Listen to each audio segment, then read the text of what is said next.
আজকের ভিডিওতে আমি তোমাদের সাথে আমার কিছু মনের কথা শেয়ার করলাম। তো চলো ভিডিওটা কন্টিনিউ করো, অবশ্যই তোমাদের ভিডিওটা ভালো লাগবে। Hello guys, good morning, welcome back to my YouTube channel. আমি পূজা। সো আজকে আমি তোমাদের সাথে একটা রেসিপি ভিডিও নিয়ে চলে এসেছি। তো চলো ভিডিওটা দেখো। আর হ্যাঁ, কী রেসিপি সেটা বলে দিই। আমি আজকে ইলিশ মাছের পাতুরি তোমাদের সাথে শেয়ার করব। সো চলো, হ্যাঁ, এই রেসিপিটা আমি অনেকবার ইউটিউবে দেখেছি আর আগে অনেকবার দেখেছি, কারণ ভাবতাম যে আমি কবে রেসিপিটা শেয়ার করব। কারণ আমার অনেক থেকে খেতে ইচ্ছা করতো আর বানাতে বেশি ইচ্ছা করতো, কারণ আমার খাবার থেকে রেসিপি, নতুন নতুন রেসিপি ট্রাই করতে বেশি ভালো লাগে। তো চলো ভিডিওটা দেখো শেষ পর্যন্ত। আর হ্যাঁ, যেহেতু আমি ফার্স্ট টাইম বানাচ্ছি, কী কী ইউজ করছি না করছি সেটা সবটাই তোমাদের সাথে শেয়ার করব। আর যেহেতু আমি ইউটিউব দেখেই বানাচ্ছি, আগে কখনো বানাইনি, তো চলো ভিডিও দেখতে থাকো। চলো ভিডিওটা এখান থেকেই শুরু করি। আর আজকের ভিডিওতে তোমাদের সাথে কিছু কথা আমি শেয়ার করব। তো চলো আগে আমি মাছটা বার করে নিই। তো মাছটা বার করে রাখার পর, যেহেতু মাছটা ফ্রিজে ছিল, তো এখানে মাছটা বার করে আমি লবণ, হলুদ আর সর্ষের তেল মাখিয়ে নিয়েছি মাছের মধ্যে। তো এখানে তোমরা সর্ষের তেলটা মাখিয়ে রাখবে, কারণ এই রেসিপিতে সর্ষের তেলটাই বেশি আমাদের ইউজ করতে হবে। চলো এটা আমি একটু ঢেকে রাখি, যেহেতু ফ্রিজে মাছটা ছিল, তো সঙ্গে সঙ্গে আমি একদমই রান্না করতে পারবো না। আর এখানে দেখতে পাচ্ছ মা শিল নোড়ায় কালো সর্ষে, সাদা সর্ষে, পোস্ত, কাঁচা লঙ্কা এগুলো পেস্ট করে নিচ্ছে। এটা তোমরা মিক্সিতে করতে পারো, চাইলে আমিও করতে পারতাম, কিন্তু মিক্সিতে এই পেস্ট খুব একটা ভালো হয় না। ওই কারণে মাকে বললাম যে তুমি শিল নোড়ায় করে দাও। আর শিল নোড়ার রান্না বেশি টেস্টি হয়, এটা তোমরা হয়তো অনেকেই জানো। যারা জানো না তারা একবার করে দেখো। তো আর হ্যাঁ, এই একটা কথা তোমাদের বলে দিই, এখানে একটু নুন দিয়ে তোমরা এটা পেস্ট করবে। তো মোটামুটি আমার পেস্ট হয়ে গেছে। আর এখন আমি দেখিয়ে দিচ্ছি যে কি কি লাগবে। তো এখানে হলুদ, সর্ষের তেল, লবণ আর টক দই লাগবে। আর এই যে মশলাটা নিয়ে চলে এসেছি। আর এখানে কুমড়ো পাতা লাগবে। এটা তোমরা যদি চাও এই রেসিপিটা তোমরা কলার পাতাতেও করতে পারো। তোমরা আজকের ভিডিওটা কিন্তু সম্পূর্ণ দেখবে, আমি তোমাদের সাথে কিছু শেয়ার করব। মশলাটা পেস্ট করার পর এখানে আমি জল ঝরানো টক দইটা দিয়ে দিয়েছি, দেখতে পাচ্ছ। আর তোমাদেরকে এটা পরিমাণ মতোই দিতে হবে। সো এখানে আমি সব কিছু সাজিয়ে নিয়েছি, সেটা একটু আগেই তোমাদের দেখালাম, দেখতে পাচ্ছ। তো চলো এখানে আমি সব কিছু মশলা অ্যাড করি, বেশি কিছু লাগবে না অনেক। তো এখানে আমি হলুদ গুঁড়োটা দিয়ে দিচ্ছি।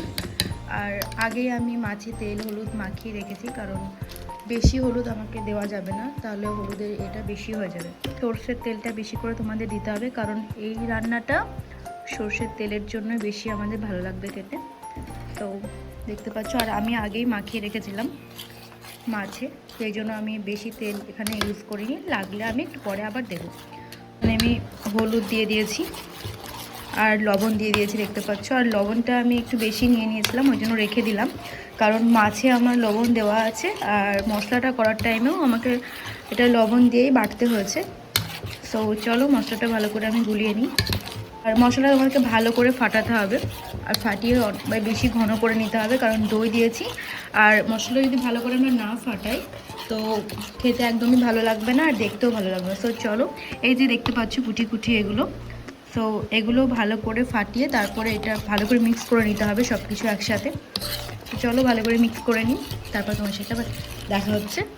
কি বলতো, আমি রান্নাবান্না করতে মোটামুটি ভালোই বাসি, যেটার ভিডিও আজকে আমি তোমাদের সাথে শেয়ার করছি। তো ইউটিউবে আমি চ্যানেল খুলেছি মোটামুটি 1 মাস হয়ে যাচ্ছে।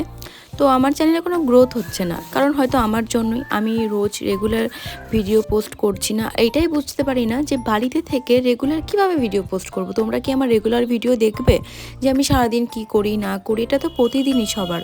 তো সেটার জন্যই আমি কোনো ভিডিও প্রতিদিন পোস্ট করতে পারছি না। ভিডিও করার জন্য কি বাইরে বেরোনো মাস্ট? এইটুকু আমি না এখনও বুঝে উঠতে পারিনি।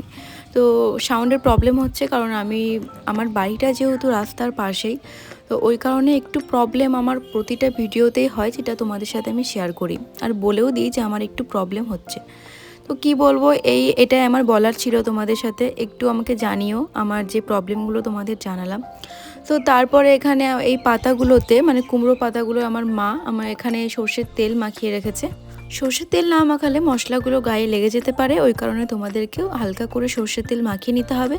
তো তারপরে মশলাটা, যেটা আমি আগে থেকে রেডি করে রেখেছিলাম, একটা মাছ দিয়ে মশলাটা ওপরে বেঁধে দিতে হবে। এই কাজটা তোমাদেরকে খুব তাড়াতাড়ি করা যাবে না, আস্তে আস্তে করতে হবে, নাহলে হয়তো পুরো পাতাটা মশলায় মেখে যেতে পারে। আর যে লঙ্কাগুলো আমি এখানে চিড়ে রেখেছিলাম, তো অর্ধেক লঙ্কা আমি এর ওপরে একটা দিয়ে দিয়েছি, আর বাকি অর্ধেক এখনও অনেকগুলো আছে, যেহেতু আমাকে অনেকগুলো করতে হবে।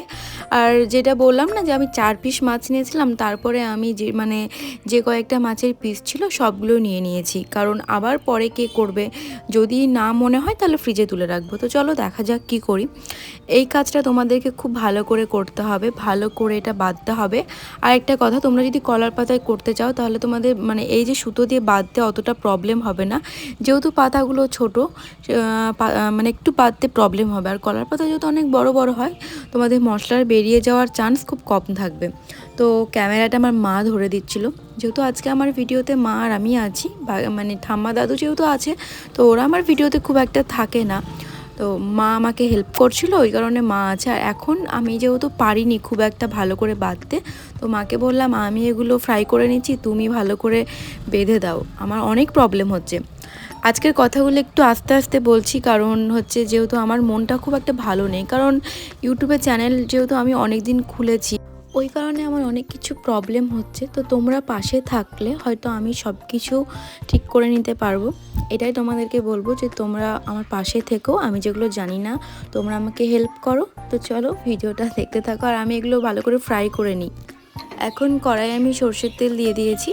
তো আর সর্ষের তেলটা তোমরা অল্প দিতে পারো, এখানে অল্প একটু তেলেই তোমরা রান্নাটা করে নিতে পারবে। আর এখানে আমি দুটো আগে মাছ দিয়ে ফ্রাই করে নেব, সেই কারণেই দুটো করে দেওয়া হচ্ছে, নাহলে একেবারে 4টে আমি করে নিতাম। আর যেহেতু অনেকগুলোই করতে হবে, তো মাকে দিয়েছি। আর আমি তো আর একদমই হাত দেবো না, কারণ আমার সাথে সব বেরিয়ে যাচ্ছিলো, আমি আর করতে পারছিলাম না। তারপর তো আমার থেকে কাজ আমার মা বেশি করেছে, কারণ দেখো সব কিছু আমি তো করতে পারছিলাম না, আর ক্যামেরা ধরে দেওয়ার কারণে মা করে দিচ্ছিল। তো ক্যামেরাটা মোটামুটি ভালোই ধরে দিয়েছে, যখন আমি কাজ করছিলাম তখন মা ক্যামেরাটা ধরে দিচ্ছিলো। তো এখন এই যে আমার এক দিক হয়ে গেছে, আর একটা দিক আমি উল্টে দিয়েছি।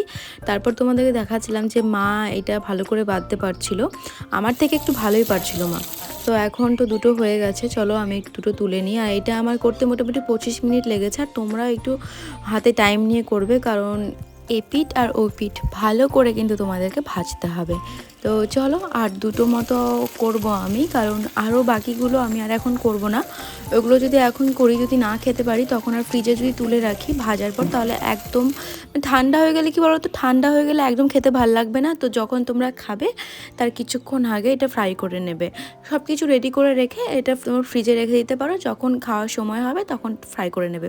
তো চলো আমার মোটামুটি রেডি হয়ে গেছে। তো আমার মা আমার থালায় ভাতটাও রেডি করে দিয়েছে, চলো এখন আমি খেয়ে নিই। আর রেসিপিটা কেমন লাগলো তোমাদের অবশ্যই কমেন্ট করে জানিও, ভালো লাগলে অবশ্যই একটা লাইক করে দিও, আর যদি মনে হয় চ্যানেলটা সাবস্ক্রাইব করবে তাহলে করে দিও। তো চলো দেখা হচ্ছে নেক্সট ভিডিওতে, টাটা, থ্যাংকস ফর ওয়াচিং।